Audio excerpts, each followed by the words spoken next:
बहुत पहले 3 पिगलेट्स अपनी माँ के साथ एक छोटे से घर में रहा करते थे। वक्त आ गया था कि वो अब घर छोड़कर अपनी जिंदगी खुद गुजारे। उनकी माँ ने उन तीनों को अपने पास बुलाया। मेरे बच्चों, अब वक्त आ गया है कि तुम दुनिया देखो, अपनी नई जिंदगी की शुरुआत करो। भूलना मत, तुम चाहे जो भी करो उसे पूरे दिल से करना। ये जिंदगी गुजारने का सबसे सही तरीका है। थोड़ी सी उदासी और थोड़े से गुस्से के साथ अपनी माँ से मिलके तीनों पिगलेट्स निकल पड़े। कुछ देर चलने के बाद उन्हें एक जमीन मिली जहाँ वो अपने घर बना सकते थे।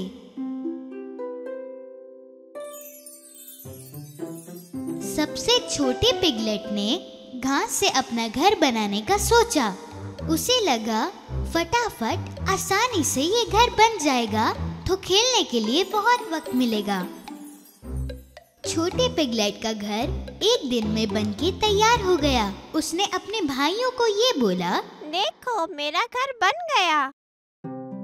बड़े पिगलेट ने घर देख के बोला, अरे ये घर तो बिल्कुल भी मजबूत नहीं है, हम भेड़िए से कैसे बचेंगे? छोटे ने बड़े की बात को दरगुजर कर दिया। तुम फिक्र मत करो, कुछ नहीं होगा। बाद में मत कहना कि किसी ने बोला नहीं। दूसरे पिगलेट ने अपना घर लकड़ी से बनाने का सोचा। जंगल से लकड़ियां इकट्ठा करके वो अपने काम से जुड़ा रहा। तीसरे दिन पिगलेट का घर बन गया। ये घर घास वाले घर से तो ज्यादा मजबूत था। बड़े पिगलेट ने उसके घर को देख के बोला, तुमने बड़ी मेहनत से बनाया है इसे, बहुत खूबसूरत भी है। क्या हम इस घर में भेड़िए से बच पाएंगे? पिगलेट ने बोला, बिल्कुल मजबूत है, फिक्र क्यों करते हो? बाद में मत कहना कि किसी ने बोला नहीं। जब दोनों पिगलेट अपने अपने घर में मजे कर रहे थे तो सबसे बड़ा पिगलेट अपना घर बनाने में मसरूफ था। वो ईंट और पत्थरों से अपना घर बना रहा था। बाकी दोनों को लग रहा था वो बेकार में ही इतनी मेहनत कर रहा था। वो बस खेल कूद के वक्त गुजार रहे थे। जब हमारी तरह झटपट घर बन सकते हैं तो इतनी मेहनत क्यों? कितना डरता है ये। बड़े पिगलेट ने उनकी बातों पे ध्यान नहीं दिया। पूरे 7 दिन लग के उसने अपना घर बहुत ही खूबसूरत और मजबूत बनाया। अगले ही दिन एक भूखा भेड़िया उनके इलाके में आया। उसे घास का घर दिखा तो वो रुक गया।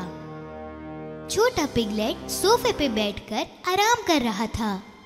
भेड़िए ने दरवाजा खटखटाया।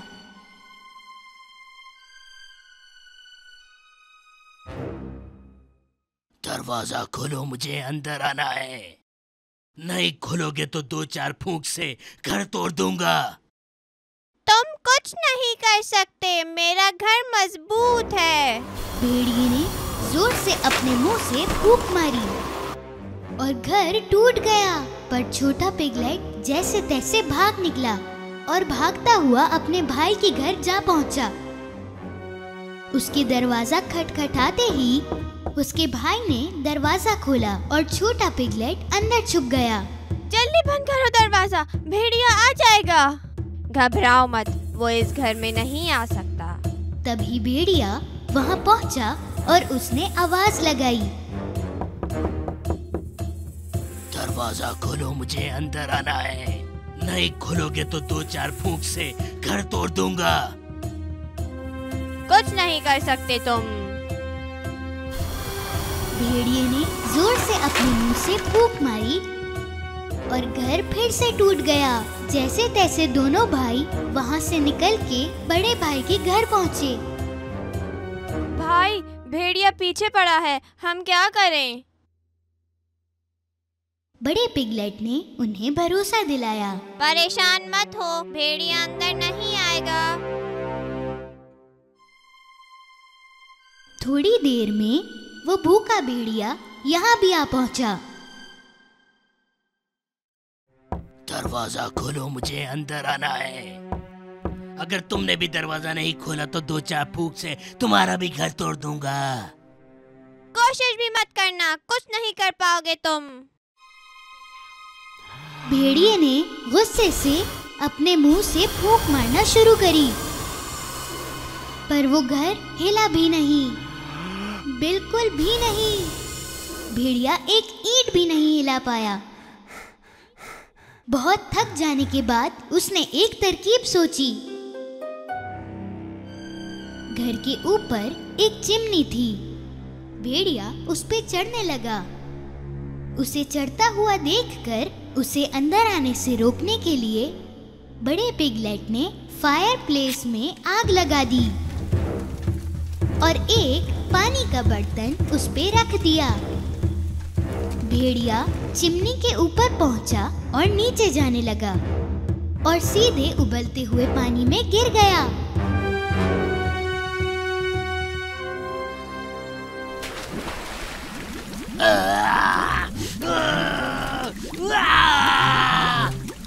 अरे बचाओ, मैं जल गया।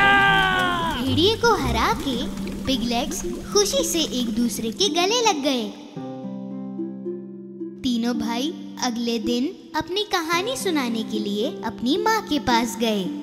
छोटा पिगलेट सबसे पहले बोला, आपने सही कहा था, जो भी काम करो पूरे दिल से करो, दिल लगा के करो तो कामयाबी मिलेगी।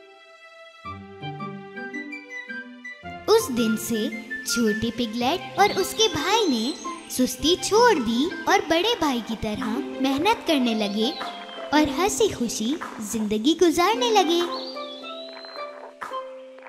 एक दफा का जिक्र है जब जानवरों के पास बात करने की सलाहियत हुआ करती थी। एक बड़ी सी भैंस किसान के खेत में रहती थी। वो भैंस किसान के काम में उसकी मदद किया करती थी और किसान उसको खुश रखने की पूरी कोशिश किया करता था। एक दिन वो किसान भैंस को सैर पे ले जा रहा था और आराम करने के लिए सेब के दरख्त के नीचे बैठ गया और उसी वक्त एक भूखा चालाक भेड़िया नजदीक आया और उसका पीछा करने लगा। वो भैंस तो मेरे खाने के लिए बहुत लजीज होगी। लेकिन पहले मुझे उस इंसान को रास्ते से हटाना होगा। वो भेड़िया एकदम से किसान और भैंस के सामने आ गया।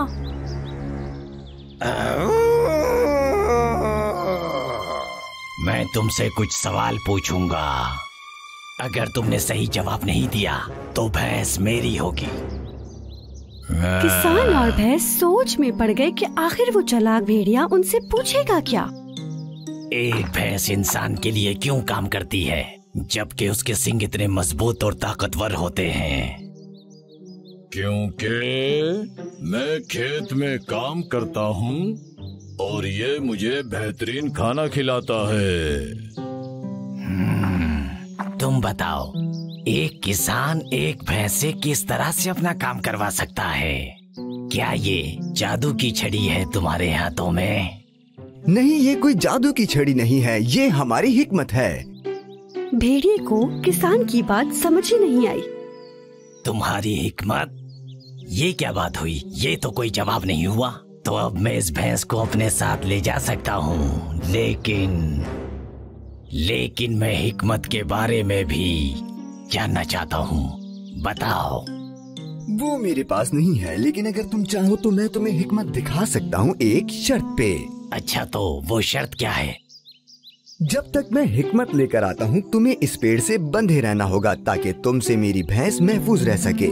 भेड़िया किसान की बात का मतलब जानने के लिए इतना बेकरार था, यहाँ तक कि उसने पेड़ से बनने वाली बात भी मान ली। जब किसान हिकमत लेने के लिए जा रहा था तब भैंस ये सोच के हंस रही थी कि भेड़िए के साथ क्या होने वाला है।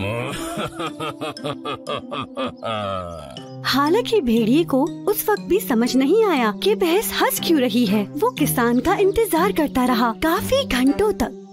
आखिरकार जब किसान वापस आया तो उसके हाथ में एक बहुत बड़ा सा डब्बा था। फिर उसने डब्बे को खोला, लेकिन भेड़िए ने देखा कि वो डब्बा तो खाली है। वो हिकमत कहाँ है? वो लेकर नहीं आए? वो इसके अंदर है और एक कोने में पड़ी हुई है। अगर तुम देख नहीं पा रहे तो मैं तुम्हें खोल देता हूँ ताकि तुम आसानी से देख सको। और जैसे ही भेड़िया डब्बे में हिकमत देखने गया, किसान ने फौरन ही डब्बा बंद कर दिया। मदद करो, मेरी मदद करो। हिकमत किसी डब्बे में नहीं मिल सकती, बेवकूफ भेड़िए। हिकमत दिमाग में होती है और आप उसे ढूंढ सकते हैं, ठीक उसी तरह जिस तरह किसी खजाने को ढूंढते हैं। मैं वादा करता हूँ कि मैं आइंदा से किसी को बेवकूफ नहीं समझूंगा। मैं नरम दिल और समझदार बनूंगा। प्लीज मुझे यहाँ से निकाल दो, प्लीज आजाद कर दो मुझे। वो भेड़िया उस डब्बे में पूरा दिन बन रहा। अगली सुबह किसान और भैंस ने देखा कि भेड़िया सबक सीख चुका है, तो उसे डब्बे से बाहर निकाल दिया। शुक्रिया, शुक्रिया, शुक्रिया। उस दिन के बाद वो भेड़िया जंगल के सभी जानवरों के साथ अच्छे से पेश आने लगा और सबकी इज्जत करने लगा, चाहे वो उड़ते हुए परिंदे हों या छोटा सा कीड़ा। एक दफा का जिक्र है, यहाँ से बहुत दूर एक मम्मी पिग और 3 छोटे पिग्स रहा करते थे। एक दिन छोटा पिग गर्की, दरमियाना पिग टोरकी और बड़ा पिग पोरकी कैंपिंग पर जाना चाहते थे। मम्मी, हमारे सारे दोस्त समर वेकेशन पे गए हुए हैं, हमारे साथ खेलने वाला कोई नहीं। हम भी उनकी तरह कैंपिंग पर जाना चाहते हैं। मम्मी पिग ने कैंपिंग के लिए इजाजत दे दी। ये बहुत अच्छा आइडिया है मेरे बच्चों, तुम लोग कैंप कर सकते हो, लेकिन कैंप के लिए कोई अच्छी जगह तलाश कर लो और तुम लोगों के कैंप बहुत मजबूत होने चाहिए। वाह, मजा आ गया, मजा आ गया, मजा आ गया। अगले दिन पिगलेट्स कैंप करने के लिए निकल पड़े। काफी देर जंगल में चलने के बाद एक भेड़िया उनका पीछा करने लगा। ये तो विराज का खाना आ रहा है, इसे खाकर बड़ा मजा आएगा। लेकिन उन तीनों ने इस बात पर गौर नहीं किया कि भेड़िया उनका पीछा कर रहा है। गर्की, टोरकी और पोरकी आखिरकार जगह पर आ गए थे और उन्होंने कैंप करने की जगह भी ढूंढ ली थी। पहले सबसे छोटे पिग गोरकी ने अपना घर बनाने का फैसला किया। उसने जल्दी से पत्ते जमा किए ताकि वो अपना टेंट बना सके और उसने बहुत ही जल्दी अपना टेंट बना लिया। बड़ा भाई पोरकी अपने छोटे भाई के घर की तरफ आया। तुम्हारा टेंट तो वाकई बहुत अच्छा है, लेकिन क्या तुम्हें लगता है कि ये मजबूत है? हाँ, मुझे लगता है कि काफी मजबूत है मेरे भाई। दरमियाने भाई टोरकी ने सोचा कि वो अपना घर गंदुम से बनाएगा। ये करने के लिए उसने गंदुम को जमीन पर रखा और उन सब को साथ में मिला दिया और उसने भी बहुत ही जल्दी अपना घर बना लिया। लेकिन जब उसका बड़ा भाई आया और उसने ये घर देखा तो उसने अपने भाई को खबरदार करना चाहा। मेरे भाई, ये बहुत खूबसूरत बनाया है तुमने, लेकिन तुम्हें लगता है कि ये गंदुम तुम्हें बचा पाएगी? मैंने ये बहुत मुश्किल से बनाया है और मुझे पता है कि ये बहुत मजबूत है। क्योंकि दोनों भाइयों ने अपना टेंट बना लिया था तो वो दोनों भाई खेलने में मसरूफ हो गए और डरावना भेड़िया उनको चुपके देखता रहा। जब उसके छोटे भाई खेल रहे थे, पोरकी अपना टेंट बनाने लगा पेड़ की शाखों से। पोरकी शाम तक मेहनत करता रहा और जब उसका काम खत्म हुआ तो उसके पास एक मजबूत टेंट था जो कि उसे मुसीबत से बचा सकता था। टोरकी और गोरकी बहुत खुश थे अपने भाई का टेंट देखकर। ये तो तुमने बहुत अच्छा घर बनाया है मेरे भाई, लेकिन तुम क्या सिर्फ इस घर में ही रहोगे, हमारे साथ खेलोगे नहीं? जब शाम आई और सूरज गुरूब हो गया तो तीनों भाइयों ने जंगल में जाने का फैसला किया और भेड़िया उनका पीछा करता रहा। तीनों पिग भाइयों को पार्टी में बहुत सारे खरगोश दिखे और वो तो मिलने ही थे क्योंकि ये गाजर की पार्टी थी। मजेदार पार्टी लग रही है मुझे ये गाजरें खाने का दिल कर रहा है। तीनों भाई और बहुत सारे खरगोशों ने बहुत मजे किए। आज जितने मजे करने हैं कर लो, कल मैं तुम्हें खाऊंगा और मजे करूंगा। जैसे ही पार्टी खत्म हुई तो तीनों भाई बहुत ज्यादा थक गए थे और वो सारे अपने घर चले गए। और वो भेड़िया सुबह होने का इंतजार करता रहा।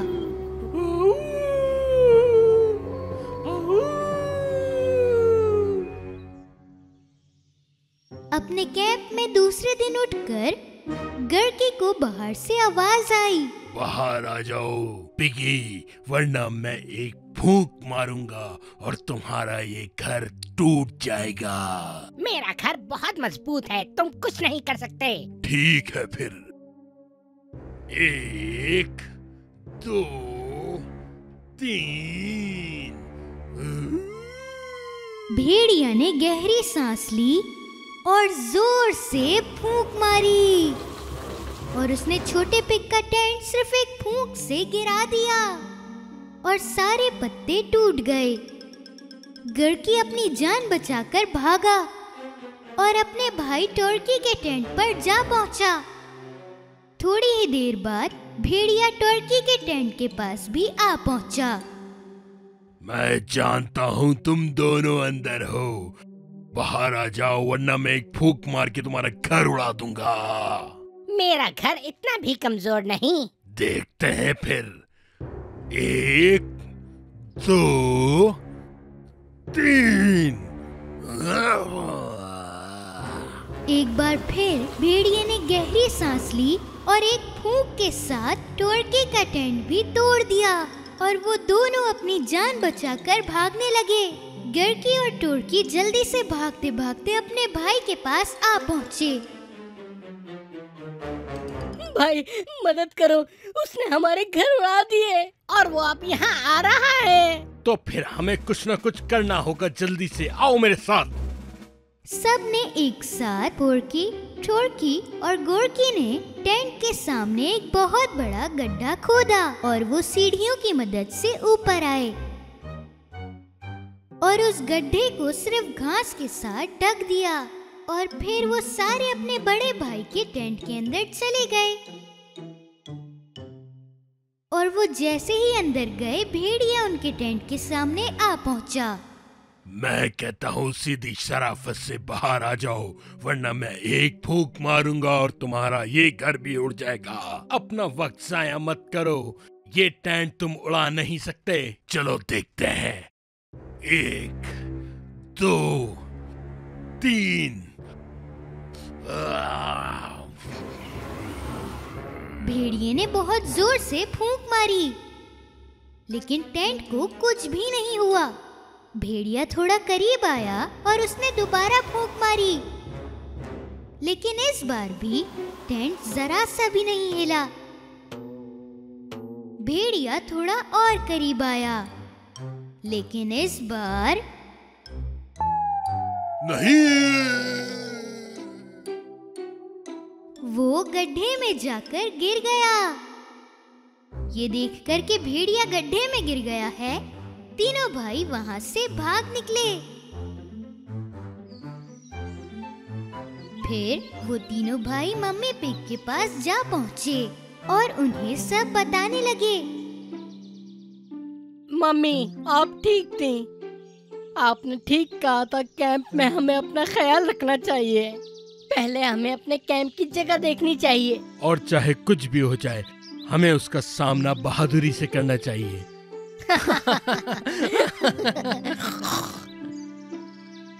मम्मी पिग ने अपने बच्चों को गले लगाया और उन्होंने घर आकर खेलना शुरू कर दिया।